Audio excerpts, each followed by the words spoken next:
namni akka magaalaa booda bicara hojjetu barnoota addaatti warra kutaa saddeetara qabxii gaarii fide akka deemu mootummaan gubbaarraa waan absu ijoollee teenyaa kute warra addaati. Allahu Akbar. Arrallee ijoollee jettuun asirraa yaate magaalaa booda madrasaa fide. Allahu Akbar. Ana boroo guutuu keessa malli kutaa saddeetitti fattanamu soddomii lama moo soddomii sadii kan hin beeku. San keessa bara kutee fi bara irraa kanas ijoolleen magaalaa baroodaa madrasaa magaalaa baroodaadha isaan irraa ol fidde qabdi.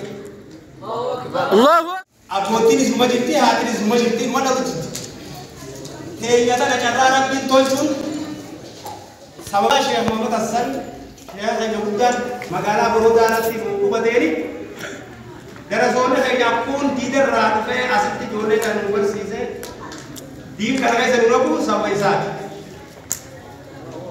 Kanatti aansinee ulamoonni keenya as keessa jiru deeggarsa isaaniitii kun kun ta'e namni akka magaalaa booda bicara hojjetu haa madrasaa qabu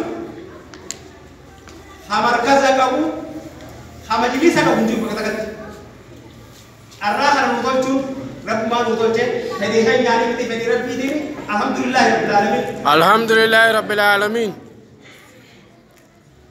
Madrasa sila gara nama biraatiin gara mootummaa dabreetiin dhabamnee turre akkuma reefu jarri jiru magaalaan sun irratti deetuma xixiqqeessitee gaddeebitee bakka tanaan geesse. Arra ana boroo guutuu keessa malli kutaa saddeetitti fattanamu soddomii lama moo soddomii sadii kan hin beeku.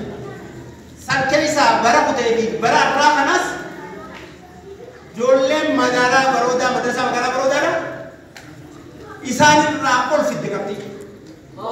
Allahu Akbar.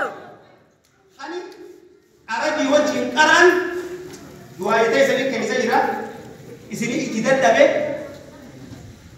baree gaddaa madaras maqanaan maqaa yaamsise gooroo guutuudhaan mana barnoota addaatti warra kutaa saddeetara qabxii gaarii fide akka deemu mootummaan gubbaarraa waan absu ijoollee teenyaa kute warra addaati. Allahu Akbar. Arrallee ijoollee jettuun asirraa yaate magaalaa baroodaa madrasaa fide. Allahu Akbar. Kuni rabbiin gargaaruudha. Yaada keenya rabbiin gartee sumudaan godheeru rabbiin hojii jiraachuu kan godhe malee jabeenyatu qabaanneeti miti. Arra rabbiin jee baatii sadi soomana ture cinqamneetiin sheekan keenya kana ulamoota keenya kana hanga walloolutti yoo fidu baattan markaza kana yoo fidu baattan isinidhaa mee isatti isaa hidhamee ilaa hanga waliin guutuu akkatti hoggaan xayyaara horuu deemu dirree boolee tokko akka horuu deemu dhaamsaan isaa hin dhaamee tokkodha. Allahu Akbar. Hoggaan an dhufetti na dura na eegu qaba waan deemtaniin anuma gaafadha gamtaan ammoo maaliin jeesatan mindaa isaanis hin gaafadhu mindaa isaanis hin gaafadhu hin cinqamina na deeggaraaf can deeggaraaf ca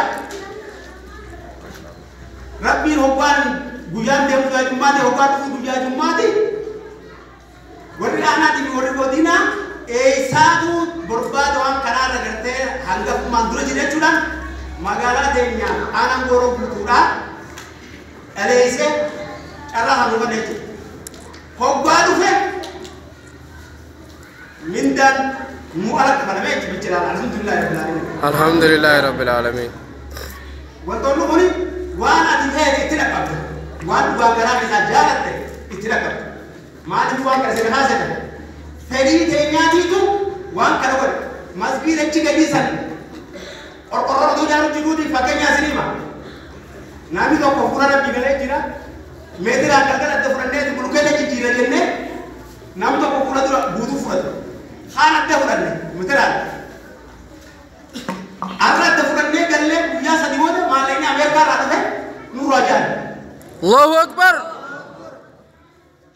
Wanni ati jaalatte if qabde rabbi sirraa hin qabaa jechuudha. Kana nama agarsiisa. Amma nuti walga'ii irraa kan wali dabarsineef warra baadiyyaa keessa dabarsine.